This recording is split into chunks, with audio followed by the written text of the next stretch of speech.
यार एक काम करो, सोचो कि तुम 14 साल की हो, घर में पैसा नहीं है, बाप खेत में काम करता है और तुम्हारे हाथ में सिर्फ $5 है। $5 और तुम घर से भाग जाओ सिर्फ इस उम्मीद में कि कुछ ना कुछ कर लोगे जिंदगी में, और फिर कुछ साल बाद तुम एक दिन जिंदगी में इतना कमा लेते हो कि एक आम इंसान अपनी पूरी जिंदगी में नहीं कमा सकता। ये किसी फिल्म का प्लॉट तो बिल्कुल भी नहीं है, ये है जेसी लिवरमोर की सच्ची कहानी। एक ऐसे इंसान की कहानी जिसकी जिंदगी के उतार चढ़ाव ऐसे हुए कि हर कोई हैरान रह गया। और ये बुक है रेमिनिसेंस ऑफ स्टॉक ऑपरेटर, और ये पूरी बुक उसकी जिंदगी पे है। एक एक चैप्टर में जहाँ उसकी जिंदगी के पन्ने खुलते हैं, वहीं हमें एक एक लेसन सीखने को मिलता है जो आज भी इतना ही रेलिवेंट है जितना कभी पहले हुआ करता था। और इस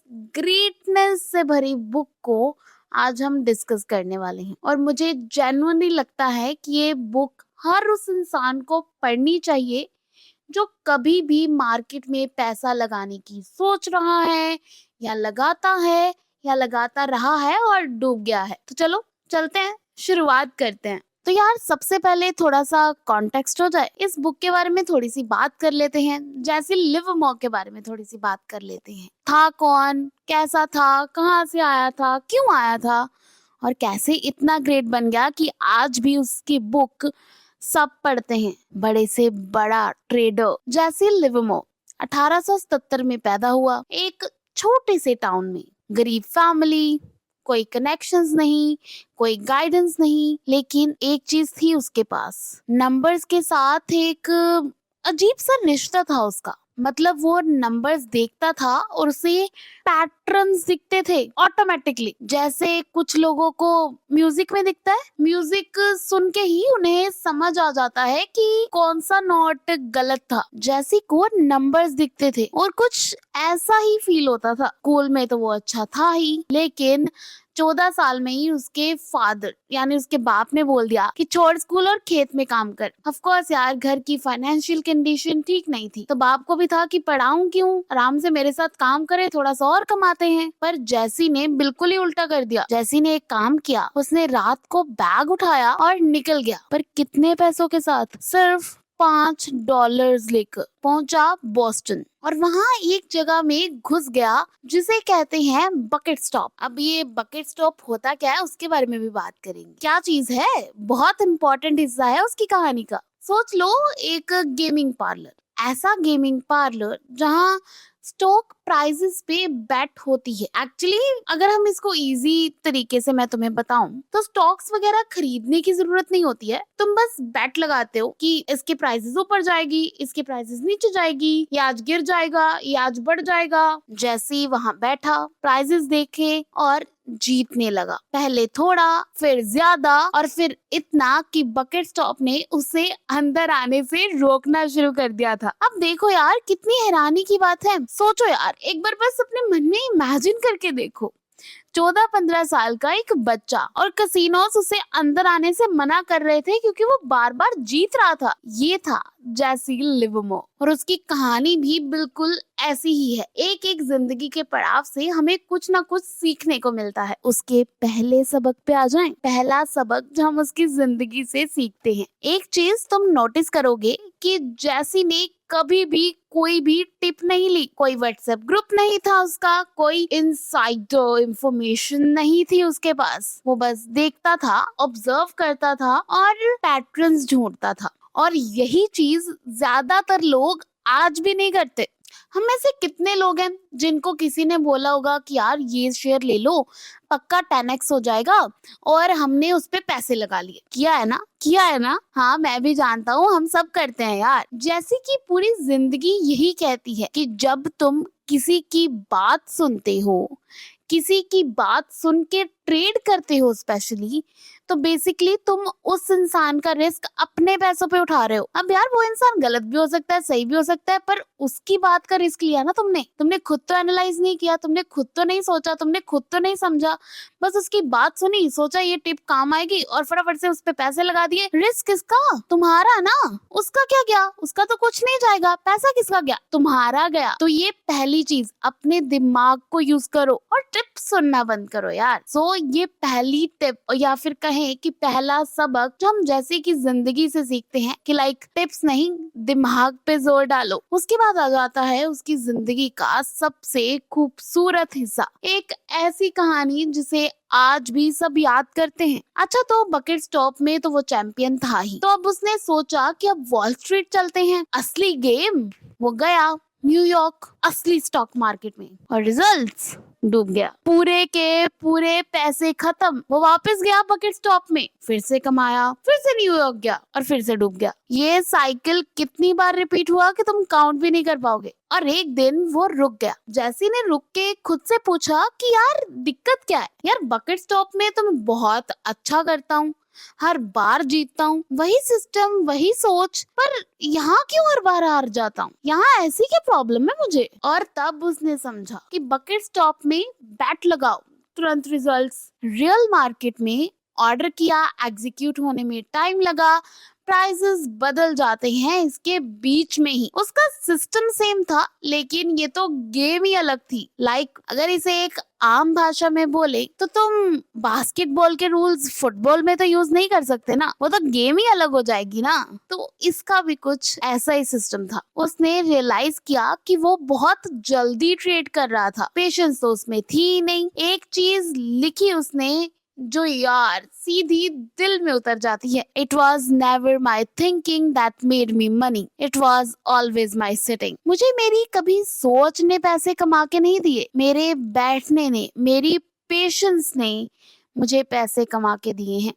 मतलब मुझे पैसे ट्रेड्स ने नहीं दिलाए, मुझे पैसे मिले हैं उन पे रुकने की एबिलिटी पे। सोचो यार, कितनी बार हमने एक बार एक स्टॉक खरीदा, 2 दिन में प्राइस नहीं बढ़ी या फिर प्राइस थोड़ी सी कम हो गई, और हमने क्या किया, वो देखा कि यार नहीं बढ़ रहा है, नहीं बढ़ रहा है, तो 3 दिन में ही हमने वो उसके स्टॉक्स बेच दिए, और फिर 3 महीने बाद वही स्टॉक 5x हो गया। और अब हम क्या करें? बस देखते रहे नंबर्स और सबको हम कहानियां सुनाएंगे। अरे यार मैंने भी सेम स्टॉक में इन्वेस्ट किया था, मैं थोड़ी देर और रुक जाता तो मेरा भी इतना प्रॉफिट होता, पर नहीं हुआ है ना। And that is the reality. ये जैसी का अगला लेसन है, सब्र। सीधा सिंपल सब्र, पेशेंस सीखो। अगर ट्रेडिंग में पेशेंस नहीं तो ये तुम्हारे काम की नहीं। अब आता है इस स्टोरी का सबसे फिल्मी पार्ट, जिसके लिए मैं सबसे ज्यादा एक्साइटेड रहती हूँ जब भी मैं उसे जैसी की स्टोरी सुनाती हूँ। ये आता है 1906 से 1907 का टाइम। अगर किसी को उस टाइम पीरियड पे ये चीजें याद है तो ये जिंदगी भर उसे कभी नहीं भूलेगा। जैसे ही मार्केट देख रहा था और उसे कुछ फील हो रहा था, बैंक्स जो हैं वो ज्यादा से ज्यादा लोन दे रहे थे, लोग क्रेजी बेट्स लगा रहे थे। मतलब क्रेजी, तुमने इतने अमाउंट ऑफ नंबर सुने नहीं होंगे जितने उस टाइम पे बेट किए जा रहे थे। सब एक्साइटेड थे कि मार्केट ऊपर जाएगी, बाय करो बाय करो। पर जैसी चुप था, वो सोच रहा था कि ये सब बहुत ज्यादा हो रहा है, अगर टूटा तो बहुत बुरा टूटेगा। तो उसने डिसाइड किया कि वो तो सेल करेगा भाई। जहां सब बाय कर रहे थे, मतलब सब खरीदने पे लगे हुए थे, उसने तो सोच लिया कि मैं तो बेचूंगा। मतलब वो बेट कर रहा था कि मार्केट गिरेगी। उस टाइम पे सब लोग उसे पागल बोल रहे थे, जैसे तूने दिमाग खराब कर लिया है, मार्केट तो ऊपर ही जाएगी, सब कुछ तो ऊपर ही जाने वाला है, तो डूब जाएगा। पर उसने किसी की नहीं सुनी। उसने सुनी सिर्फ एक चीज की, अपने मन की। और फिर 1907 में द ग्रेट पैनिक आया। मार्केट टूट गई, एक के बाद एक शेयर्स गिरे, लोग बर्बाद हो गए। मिलियन बिलियंस जो लोगों ने कमाए थे वो सब एक झटके में बैंकक्रप्ट हो गए थे उस टाइम पे। और जैसी, oh my God, just listen, जैसी ने उस एक दिन में, सिर्फ एक दिन में यार, $1 मिलियन कमाए थे। और आज के हिसाब से मैं रफली बताऊं तो सिर्फ एक दिन में 80 से 100 करोड़, सिर्फ एक दिन में। और ये सब तब जब वो अपनी सोच पे चल रहा था। पूरी दुनिया एक साइड पे थी और वो दूसरी साइड पे। उसने किसी टिप पे भरोसा नहीं किया, उसने सब चीजों को एनालाइज किया, सोचा, समझा, सबने बुराई की, पर उसने पेशेंस रखी और एंड में अपनी सोच पे उसे रिजल्ट्स मिले। ये होता है जब तुम खुद सोचते हो, भीड़ के साथ नहीं भागते। देखो यार, 2021 में गेम स्टॉप वाला सीन याद है? सब लोग बोल रहे थे 10x होगा, बाय करो बाय करो। जो बिना सोचे कूदे डूब गए, जो रुके, सोचा, एनालाइज किया, वही बचे। भीड़ हमेशा सही नहीं होती, और मैं तो कहूंगी कि अक्सर बिल्कुल गलत ही होती है। और अब उसके बाद आ जाते हैं हमारे अगले पार्ट, उसकी जिंदगी का एक और किस्सा। अब यार, अपना मैं यहाँ थोड़ा रुक के बात करना चाहती हूँ, क्योंकि ये जो पार्ट है ना, वो सबसे इम्पोर्टेंट है। जैसी ने मिलियंस कमाए, एक से भी ज्यादा बार। उसके पास यार्ड्स थी, बड़े घर थे, गाड़ियां थी, और 3 बार वो बुरी तरह से बैंकरप्ट हुआ। एक बार नहीं, 2 बार नहीं, पूरे 3 बार। क्यों? जैसे खुद बताता है, और मैं जेन्युइनली इन सारे पॉइंट्स पे बिलीव करती हूँ। हम इन पॉइंट्स को एक एक करके समझते हैं, और सबसे इम्पोर्टेंट पार्ट्स हैं ये। आज के इस पूरी बुक को एक हम क्रक्स में अगर बांधे तो ये पॉइंट्स मिलेंगे हमें। पहली वजह क्या आती है? दोस्तों की बात सुन ली। एक बार एक क्लोज दोस्त ने बोला, जैसी यार कॉटन में लगा दो, पक्का होगा। जैसी जो खुद दुनिया का बेस्ट ट्रेडर था, उसने बिना अपना काम किए, बिना कुछ एनालाइज किए, बस दोस्त पर ट्रस्ट किया, और क्या हुआ? डूब गया। वो बंदा जो किसी के टिप पे ट्रस्ट नहीं करता था, उसने एक बार एक टिप पे ट्रस्ट किया और सब कुछ खो दिया। आयरनी देखो तुम। उसके बाद आ जाता है सेकंड, अपने रूल्स बनाओ। The most important part. जैसे कि कुछ खुद के रूल्स थे, अगर ज्यादा लॉस हो गया तो निकालो और टॉप लॉस फॉलो करो। और उसकी बर्बादी की दूसरी वजह यही बनी, उसने अपने ही रूल्स तोड़ दिए। मतलब जब लॉस हुआ तो एक आम इंसान की तरह उसने सोचा कि नहीं यार, अब थोड़ा रुक जाते हैं, थोड़ा और देख लेते हैं, थोड़ा हो जाएगा, थोड़ा ठीक हो जाएगा। पर नहीं हुआ। इस चीज को कहते हैं एवरेजिंग डाउन। मैं इसको थोड़ा सा सिंपल तरीके से आपको समझाने की कोशिश करती हूँ। ये एक ऐसी बुराई है जो बहुत ही नेचुरल लगती है, लेकिन बर्बाद कर देती है। सिंपल एग्जांपल्स के साथ, तुमने 500 में कोई एक शेयर खरीदा और वो 400 पे आ गया, और तुम्हारा जो दिल था वो बोला कि और खरीद लो, एवरेज हो जाएगा, या फिर जब बढ़ेगा तो बढ़िया है, मैंने तो कम प्राइस पे खरीद लिया, है ना। ये सब चीजें दिमाग पे चलने लगती हैं। 300 पे आ गया, उसके बाद तुमने और खरीद लिया। 200 पे आ गया, तुमने और खरीद लिया। इस तरीके से तुमने उसी के शेयर खरीद लिए जो लॉस में जा रहा है। और जब 100 पे आया तो अब पूरा पैसा उस एक शेयर में फंसा हुआ है। ये लॉस एक्सेप्ट ना कर पाने की बीमारी है, हम सब में होती है ये। कोई चीज गलत होती है तो हम अक्सर उसे मानते ही नहीं है। हम कहते हैं कि नहीं यार, ठीक हो जाएगा। पर इस बात को समझना होगा कि कभी कभी ठीक नहीं होता, और हम तब तक नहीं मानते जब तक बहुत देर नहीं हो जाती। और उसकी बर्बादी की तीसरी वजह थी, मैंने बोला था ना 3 बार बर्बाद हुआ है, तीसरी वजह थी पर्सनल लाइफ। पर्सनल लाइफ पे ट्रेडिंग का जो असर हुआ उसकी वजह से। जैसे कि पर्सनल लाइफ बहुत ही कॉम्प्लिकेटेड थी, रिलेशनशिप्स में प्रॉब्लम थी। जब वो मेंटली स्ट्रेस होता था, उसके डिसीजंस भी गलत होते थे। ये तो हम सब फील करते हैं ना यार, कि घर में झगड़ा हो गया, या कुछ प्रॉब्लम हो गई, या कुछ सिचुएशन चल रही है, तो हम बाहर काम पे भी फोकस नहीं कर पाते, काम भी ठीक से नहीं होता, गलत होती रहती हैं चीजें। ये सब तो हर किसी के साथ होता है, और जैसी के साथ भी यही हो रहा था। और इसमें हमें सबसे इम्पोर्टेंट चीज का लेसन जो मिलता है कि ट्रेडिंग सिर्फ नंबर्स का गेम नहीं है, ये अपने आप को जानने की गेम है।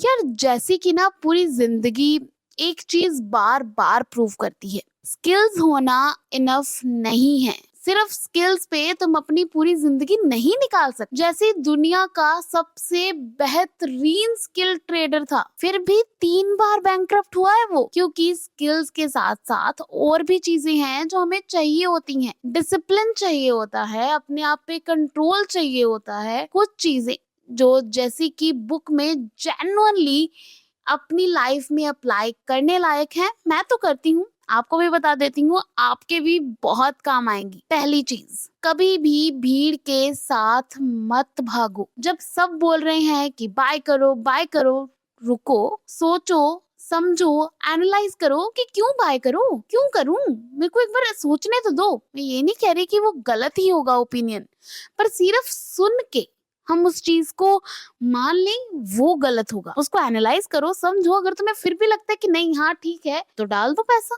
क्या दिक्कत है। दूसरी बात, लॉस से मत डरो। लॉस एक टीचर है जो जल्दी सिखाता है और वो कम फीस लेता है। ये सही बात है, जल्दी सिखाना और कम फीस लेना, क्योंकि लोगों को लगता है कि अरे यार लॉस पे तो हम बर्बाद हो गए, पर वो लॉस तुम्हें जिंदगी भर याद रहेगा। 10 का हो, 100 का हो, 1000 का हो, 2000 का, जिंदगी में कभी दोबारा वो गलती नहीं करोगे, क्योंकि वो लॉस याद था। जो नहीं सीखता वो बार बार बस डेटा ही कलेक्ट करता रहता है, इस चीज की हार का डेटा, उस चीज की हार का डेटा, और एट द एंड वो डेटा वो सबको ऐसे ही फ्री में बांटता रहता है, जिसकी कोई कदर भी नहीं करता। तो अपने लॉस से डरना नहीं है, पर उस लॉस से अगर सीखोगे नहीं तो फिर कोई फायदा भी नहीं है। उसके बाद तीसरी चीज, अपने रूल्स लिखो और फॉलो करो, चाहे दिल कुछ भी बोले। ये बहुत इंपॉर्टेंट पार्ट है। इमोशंस हमेशा ही गलत टाइम पे ही आते हैं, ये बात तुम मेरे से लिख के ले लो। जब भी किसी सिचुएशन में तुम्हें बहुत ज्यादा इमोशंस फील हो रहे हैं, बहुत ज्यादा खुशी, बहुत ज्यादा दुख, बहुत ज्यादा नर्वस, बहुत ज्यादा घबराहट, बहुत ज्यादा गुस्सा, उसमें कभी भी तुम्हारा डिसीजन सही नहीं होगा। इसलिए रूल्स बहुत जरूरी हैं, ताकि तुम्हें पता हो कि ये चीज करनी है और ये चीज नहीं करनी, ये चीज करने का फायदा होगा, ये चीज करने का फायदा नहीं होगा। इसके लिए ये होगा कि तुम्हारे पास एक इंस्ट्रक्शंस सेट हो जाएंगी कि ये करना है, ये नहीं करना, और तुम्हारा काम जो है वो थोड़ा और इजी हो जाएगा। उसके बाद आ जाती है चौथी चीज, पेशेंस। बस पेशेंस। मार्केट हर रोज कुछ ना कुछ करती है, तुम्हें हर रोज रिएक्ट करने की जरूरत नहीं है। हर रोज अपना फोन और लैपटॉप खोल के तुम नहीं बैठ सकते कि आज ऊपर चला गया, आज नीचे चला गया, आज ऊपर चला गया, आज नीचे चला गया। इससे तुम अपने आप को स्ट्रेस दोगे और कुछ नहीं होने वाला। तो एक जगह अगर इन्वेस्ट किया है तो बी पेशेंस, उसे थोड़ा ग्रोथ आने दो, या उसमें अगर लॉस भी आ रहा है तो उसे देखो, उसके पैटर्न को अंडरस्टैंड करो। तो थोड़ा पेशेंस रखो यार, ऐसे जल्दबाजी में और हड़बड़ाहट में तो कुछ नहीं होने वाला ना। और पांचवी चीज, सबसे इम्पोर्टेंट, अंडरलाइन कर लो इसको, खुद को जानो। तुम किस सिचुएशन में किस तरीके से रिएक्ट करते हो? क्या तुम पैनिक में गलत डिसीजंस लेते हो? क्या ग्रीड में ज्यादा रिस्क ले लेते हो? ये जानना सबसे बड़ी ट्रेडिंग स्किल है, खुद को जानना, खुद को पहचानना कि मैं किस सिचुएशन में किस तरीके से रिएक्ट करूंगी या करूंगा। यार ऑनेस्टली, जैसे लिवरमोर की जिंदगी एक ट्रेजेडी थी। 1940 में अकेले टूटे हुए उन्होंने अपनी जिंदगी खत्म कर ली। मिलियंस कमाए थे और सब खो दिया, लेकिन जो उन्होंने लिखा, जो उनकी जिंदगी ने सिखाया, वो आज भी उतना ही सच है। ये बुक 1923 में लिखी गई थी। 100 साल बाद भी दुनिया के बड़े से बड़े इन्वेस्टर्स इसको पढ़ते हैं। सोचो, इसकी रेलेवेंस के बारे में एक बार दिमाग में लेके आओ कि 1923 में लिखी हुई एक किताब, उसको आज भी लोग पढ़ रहे हैं, उसको आज भी लोग सुन रहे हैं। उसकी रेलेवेंस तुम चेक कर सकते हो, उसका रेलेवेंस कितना ज्यादा है आज भी लोगों की जिंदगी में। क्योंकि मार्केट बदल जाती है, टेक्नोलॉजी बदल जाती है, लेकिन इंसान की साइकोलॉजी नहीं बदलती। ग्रीड वही है, फियर वही है, पेशेंस का स्ट्रगल वही है। तो अगर जेन्युइनली ट्रेडिंग सीखनी है या समझनी है कि पैसे की गेम असल में काम कैसे करती है, तो ये बुक को एक बार जरूर पढ़ना। और अगर ये वीडियो अच्छी लगी हो तो यार एक बार लाइक कर दो, शेयर कर दो, और कमेंट में बताओ कि जैसे कि कौन सी बात है जो तुम्हें सबसे ज्यादा अच्छी लगी। मैं जेन्युइनली पढ़ती हूँ कमेंट्स यार, तो लिखो, बात करते हैं। मैं बताती हूँ कि मुझे क्या अच्छा लगा, तुम बताओ कि तुम्हें क्या अच्छा लगा। चलो चलती हूँ, मिलेंगे अगली बार।